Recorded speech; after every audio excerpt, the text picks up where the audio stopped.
The alarm cut through the station before I even reached the landing bay. Every light along the corridor turned red, and a voice above me repeated the same warning again and again. Unknown craft inbound. Weapons hot. Prepare for contact. My name is Dinar Cole, and I had spent 6 years guarding this border post without ever seeing a single human ship cross into our sector. Today, one had appeared out of nowhere, moving faster than our scanners could track, and it was heading straight for us. I ran to the command deck with my heart hammering against my ribs. The other officers were already there, eyes locked on the main screen, watching a small shuttle grow larger by the second. Nobody spoke. Nobody breathed. "Identify yourself," barked Commander Idris Vale, gripping the edge of his console so hard his knuckles turned pale. "This is a restricted sector. Slow your approach or we will be forced to act." Static answered him. Then a calm voice came through, steady and unafraid. "This is Clara Bennett, Terran envoy. I am not here to fight. I am here to talk. Hold your weapons." Vale looked at me, then at the others. We all knew the name. Every station along the border had been given the same file weeks earlier. Clara Bennett, the survivor of the Ridgeline incident, the only human who had ever walked away from a battle that killed 11 of our best soldiers without firing a single shot herself. The file called her a singular threat.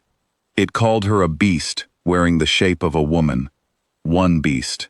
That was what we had been told to prepare for.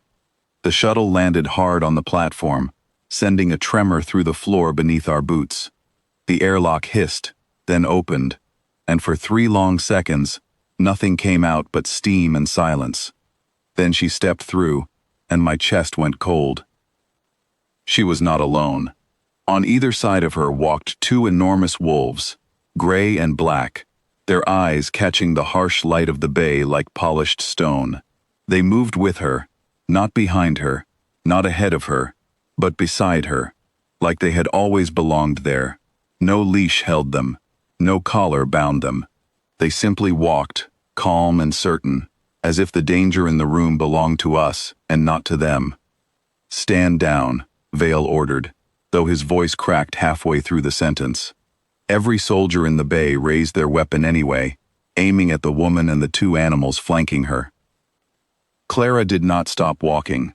She raised one hand, slow and open, palm toward us. "They will not attack unless I am harmed," she said, "and I am not here to be harmed. I came to deliver a message, and then I will leave. Nothing more." I stepped forward before I could stop myself. Maybe it was foolish. Maybe it was the only sane thing anyone in that room could have done. "What message?" I asked. "What could possibly need 2 guards like that to deliver it?" She turned to look at me, and for a moment, something almost like understanding passed across her face. "They are not guards," she said. "They chose to come. That is different from being sent." The wolf on her left let out a low sound, not quite a growl, more like a question, and she reached down without looking and touched its head. It settled instantly, eyes still fixed on the room, still reading every one of us like a page in a book only it could see. Vale's hand hovered near the switch that would seal the bay doors and trap her inside. I saw it shake. I saw him decide, then hesitate, then decide again. "We were told to expect 1 threat," he said, "not 3. "You were told wrong," Clara answered. "You were never facing one beast. You were facing what happens when a beast is given a choice and chooses to stay beside someone instead of running from them. That is not a bigger threat. That is a different kind of strength, and your reports never had a category for it." The silence that followed felt heavier than the alarms had been. Nobody moved. Nobody wanted to be the one who broke it first, because breaking it might mean firing. And firing might mean finding out exactly how fast those wolves could close the distance between the airlock and the command deck. Then the far wolf turned its head toward the ceiling vents, ears sharp and alert, and let out a sound that froze every soldier in place. Not a growl aimed at us, a warning aimed somewhere else. "Something is coming," Clara said, her calm cracking for the first time. "Not from you, from behind me. The shuttle she had arrived in groaned, metal twisting somewhere deep inside its hull, and a second signal flared across our screens, one that had not been there seconds before. A larger ship, cloaked until now, dropping its shield just long enough for our sensors to catch a flicker of its outline before it vanished again. "You were followed," Bale said, disbelief written across every line of his face. "I was hunted," she corrected.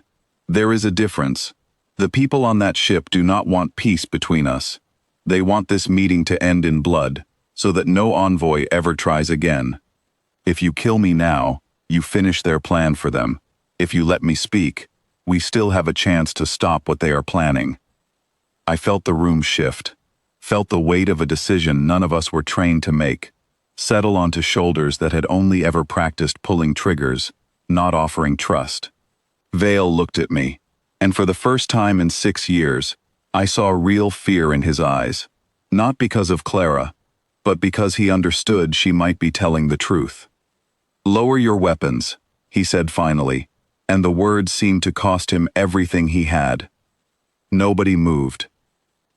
"Lower them," he repeated, louder this time, and slowly, one by one, the soldiers around us obeyed. Clara let out a breath I had not realized she was holding. The wolves relaxed only slightly, still watchful, still ready. "Thank you," she said, and there was no triumph in her voice, only relief. "Talk fast," Vale told her. "Whatever you came to say it now, because that ship is not going to wait forever." She nodded and stepped closer to the main console, the wolves moving with her like shadows given weight and breath. "There is a group within my own people who believe peace between us is weakness," she said. "They tried to stop this meeting twice already, once on the way here, and once, I suspect, right now. If they succeed in making this look like an act of war, both our sides will spend the next 20 years fighting a war neither of us actually wants." "And why should we believe you over them?" I asked. She looked at me, steady and unshaken. "Because if I wanted a war, I would not have brought family with me. I would have brought soldiers." She glanced down at the wolves. "These two came because I raised them, because I trust them, and because they trust me back. That is not something you build for a battlefield. That is something you build for a life you intend to keep living." The console beside her flickered, and a proximity alert flashed red across the screen. The cloaked ship had dropped its shield again, closer this time, weapons charging. "They are trying to force your hand," Clara said quickly. "If your defense grid fires on that ship without proof of hostile intent, it will look exactly like an ambush, and my people will use it as proof that peace was never possible." Vale's fingers hovered over the firing controls, torn between the order drilled into him for 6 years, and the plea standing in front of him now. "Give me something," he said. "Give me one reason to trust you over that thing bearing down on my station." Clara reached into her jacket, slow enough that every gun in the room tracked her hand, and pulled out a small data disk. "Full flight logs," she said. "Every course correction, every communication, proof that ship followed me from 3 sectors away without ever announcing itself. If I wanted this to look like your fault, I would have deleted this the moment I landed." Vale took it without breaking eye contact with her, then nodded to the officer beside him. "Verify it, now." The seconds that followed stretched longer than the 6 years I had spent on this post combined. Then the officer looked up, pale and certain. "It is real. Every word of it. That ship has been tracking her since before she crossed into our territory." Vale turned back to the screen, jaw tight, and gave the order I did not expect. "Target their weapon systems only. Disable, do not destroy. If they wanted a war, we are not going to hand it to them." The station shook once, as our defense grid answered the threat, precise and controlled, and moments later, the enemy signal blinked out entirely, retreating faster than it had arrived. Clara exhaled, and for the first time since she had stepped off that shuttle, her shoulders dropped, just slightly, just enough to show she was still human beneath everything else she carried.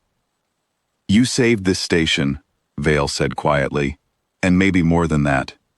No, she said, kneeling down to rest a hand on each wolf's head. We saved it. I never do anything alone anymore. That is the whole point of bringing them. I watched her walk back toward her shuttle an hour later, the two wolves still beside her, still calm, still watching everything with eyes too intelligent to belong to simple animals. The file we had been given called her one beast, a singular threat to be feared and contained. They had been wrong from the very beginning. She was never one beast walking alone into danger. She was proof that even the fiercest creatures can choose loyalty over fear, and that sometimes the strongest thing a person can bring into a room full of enemies is not a weapon at all, but something willing to stand beside them when it matters most.